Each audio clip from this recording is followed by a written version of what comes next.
8 ships. That was the number that quietly broke the illusion. Not 50, not 100, just 8. And yet, in a region where over 100 vessels once passed every single day without hesitation, those 8 ships told a story far bigger than their size, because for nearly 3 weeks this waterway had not been a trade route, it had been a warning zone, a corridor where movement meant risk, and risk meant loss. The Strait of Hormuz, one of the most critical arteries of the global economy, had effectively gone silent, not officially closed, not formally blocked, but functionally frozen. And then suddenly, movement. 8 vessels entering a space that had been avoided by almost everyone else. That's not a recovery, that's a signal. Because what changed was not just the number of ships, it was the rules. For decades, this narrow stretch of water operated under a simple understanding. If you could navigate it, you could pass through it. Geography defined access. International norms reinforced it. And global trade depended on that predictability. But that system is no longer in place. What has replaced it is something far more controlled and far more strategic. A system where access is not guaranteed, it is granted, and that changes everything. Because when analysts looked closely at those 8 ships, they noticed something unusual. These were not random crossings. These were not vessels testing the waters blindly. These were ships that appeared to move with awareness, with coordination, with a level of confidence that suggested something had already been arranged, not publicly, not officially, but deliberately. Which raises the question that sits at the center of this entire moment. Who is allowed to move and who is not? Because this is no longer a blockade in the traditional sense. It is not about shutting everything down. It is about filtering movement, allowing some through while stopping others, creating a system where neutrality becomes a pathway and alignment becomes a risk. And once that system takes hold, the waterway stops being a shared resource. It becomes leverage. Think about what that means. Roughly 20% of the world's oil supply moves through this corridor. That's not a regional detail. That's a global dependency. Every economy connected to energy markets is, in some way, tied to what happens in this narrow stretch of water. And now, that flow is no longer controlled by open access. It is controlled by decision. A decision made in real time, for each vessel, for each crossing. This is not disruption. This is redesign. Because instead of closing the strait and triggering an immediate global backlash, the system has evolved into something far more effective. It divides rather than unites. It pressures without provoking a unified response. It forces countries to make choices quietly, one shipment at a time. And those choices are not simple. Do you align and risk being denied passage? Or do you distance yourself just enough to keep your supply moving? This is where geopolitics stops being abstract and becomes transactional. Because every ship that moves through that water now carries more than cargo. It carries a decision. And every decision reshapes the balance. That's why 8 ships matter. Not because of what they carried, but because of what they revealed. The old system is gone, and something new is taking its place. What makes this shift even more consequential is how it's being executed, quietly, case by case, without any formal declaration that the rules have changed. There was no global announcement, no official framework released to the world. Instead, the system is emerging through actions, through patterns, through who gets through and who doesn't. And once you start looking at those patterns, a structure begins to appear. The first crossings were not random. They followed conversations, diplomatic exchanges that on the surface looked routine, phone calls between leaders, meetings between foreign ministers, statements about cooperation, stability, and regional balance, the kind of language that usually fades into the background of international politics. But this time, those conversations carried weight, because shortly after those discussions took place, ships from those same countries began to move, carefully, selectively, one or two at a time, each crossing almost like a test, measuring how far the system would allow them to go. And each successful transit reinforced the same message: access is possible, but not automatic. For some countries, that access came with clear limitations. Not every vessel could move. Not every route was open. Approvals appeared to be granted individually, not collectively, a process that slowed everything down while keeping control firmly centralized. This wasn't reopening the strait, it was managing it. And that distinction matters, because a fully closed waterway creates immediate global unity. It forces every affected country into the same position. But a selectively managed corridor does the opposite. It fragments responses. It creates different realities for different players. Some experience disruption. Others continue operating, albeit under new conditions. And that fragmentation weakens the possibility of a unified pushback. Meanwhile, the broader shipping industry reacted the only way it could, by stepping back. Insurance coverage disappeared almost overnight. Risk calculations shifted dramatically. For most operators, the equation became simple. The cost of moving through the strait was no longer just financial. It was existential. And so they waited. Hundreds of vessels sitting idle, anchored outside the corridor, watching and calculating. Not because they lacked routes, but because they lacked certainty.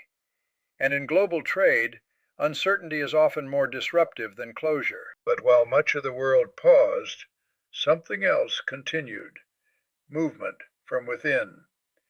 Because even as restrictions tightened for others, certain flows never stopped. Energy exports continued along carefully managed pathways. Cargo still moved under specific conditions. The corridor remained active, but only for those operating within the boundaries of the new system. This is what makes the situation so difficult to respond to. It's not a complete shutdown. It's a controlled environment. And controlled environments are harder to challenge because they don't create the same level of immediate crisis.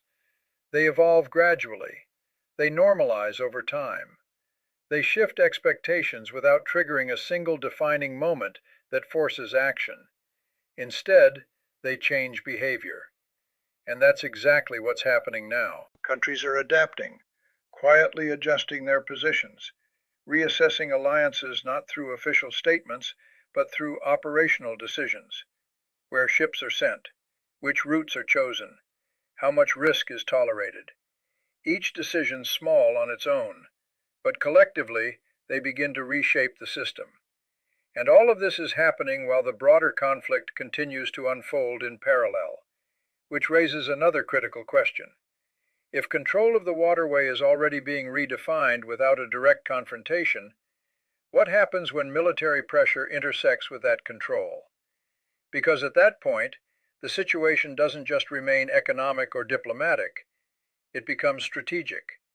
And once it becomes strategic, the stakes rise far beyond the ships themselves. And that intersection is exactly where the situation has now arrived. Because what had been unfolding as a quiet restructuring of access suddenly collided with something far more direct. Not a negotiation, not a signal, but an action designed to reshape the battlefield itself. Along the coastline, positions that had remained untouched for days were suddenly targeted, not randomly, not broadly, but with precision. Sites believed to hold capabilities that could threaten movement through the waterway. Assets that, if activated at scale, could turn selective control into full denial. This was not about the ships already waiting. It was about what could happen next. because until that moment a question had been lingering in the background. If the system of controlled access exists, what prevents it from tightening further? What stops it from shifting from selective filtering to complete restriction if the situation escalates? The answer had been capability, and now that capability was being challenged directly. The strikes themselves were calculated, focused on hardened positions designed to withstand conventional attacks, the kind of infrastructure built over time, intended to serve as a deterrent more than an immediate tool, a reserve, waiting for the moment when escalation demanded something stronger. By targeting those positions, the message was clear. This is not just about managing access anymore. It's about preventing the next phase. But actions like this don't happen in isolation. They trigger responses, not always immediate but inevitable. Because when one side moves to limit future options, the other side must consider how to preserve them. And that is where the situation becomes far more unstable. Because now, the balance is no longer maintained by restraint alone. It is being shaped by anticipation, each side looking not just at what the other has done, but at what they might do next. And that creates a different kind of pressure, a pressure that moves faster than traditional decision-making. At the same time, another layer of complexity began to emerge, the absence of collective support. Because in situations like this, coordinated action often determines whether a strategy succeeds or stalls. Shared operations distribute risk, they signal unity, they reinforce the legitimacy of the response. But this time, that alignment was missing. Requests for broader participation did not translate into action. Statements emphasized caution. Positions leaned toward de-escalation rather than involvement. And while support existed in principle, it stopped short of direct engagement, which left a single reality. The operation was moving forward without a coalition. And that changes the calculation. Because without shared participation, every action carries more weight, every decision becomes more exposed, and every potential response must be managed without the buffer that alliances usually provide. Meanwhile, outside the immediate conflict zone, the effects were becoming impossible to ignore. Energy markets reacted not just to disruption, but to uncertainty about duration. Supply chains adjusted, but not without cost. Economies that rely heavily on stable energy flows began to feel the strain, even without a complete shutdown. And in regions already operating on thin margins, those shifts translated quickly into real-world impact. Rising costs, reduced access, increased vulnerability. This is how a localized conflict expands without crossing physical borders, through systems that connect everything. And at the center of all of it, the original structure continues to evolve. The controlled access model remains in place, but now it exists alongside active measures designed to limit how far it can go. A system being built and challenged at the same time, which leads to the most important question of all, not who is winning, but what kind of system will emerge from this? Because once these changes take hold, they rarely reverse completely. They become the new baseline, and whatever comes next will not start from where things were. It will start from where they are now. And now everything comes down to what happens next, because what began as a disruption has now turned into something far more permanent. Not a temporary crisis, not a short-term blockade, but the early stages of a structural shift that could redefine how one of the most critical energy corridors on Earth actually works. The old model was simple: open access, protected by international norms, sustained by mutual dependence. No single actor controlled it entirely, and that balance, fragile as it was, kept the system functioning. That model is no longer intact. In its place, a new reality is emerging, one where access is conditional, where movement depends not just on navigation, but on alignment, where decisions made far from the water itself determine whether a ship moves or waits. And the most important part, this change didn't happen through a single decisive event. It happened gradually, quietly, through patterns that only became visible once they were already in motion. Now those patterns are solidifying. Ships are no longer just planning routes, they are planning permissions. Governments are no longer just monitoring the situation, they are adjusting their positions within it. And markets are no longer reacting to isolated events. They are recalibrating expectations for what this corridor might look like in the future. Because once a system proves it can operate under new rules, those rules don't disappear easily. They evolve.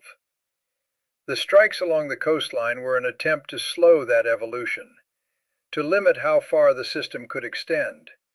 But they did not address the core change itself, control. Because the real shift is not about missiles or ships, it's about authority. Who decides what moves and what doesn't? And once that authority begins to concentrate, reversing it becomes far more difficult than preventing it in the first place. At the same time, the absence of a unified response continues to shape the outcome.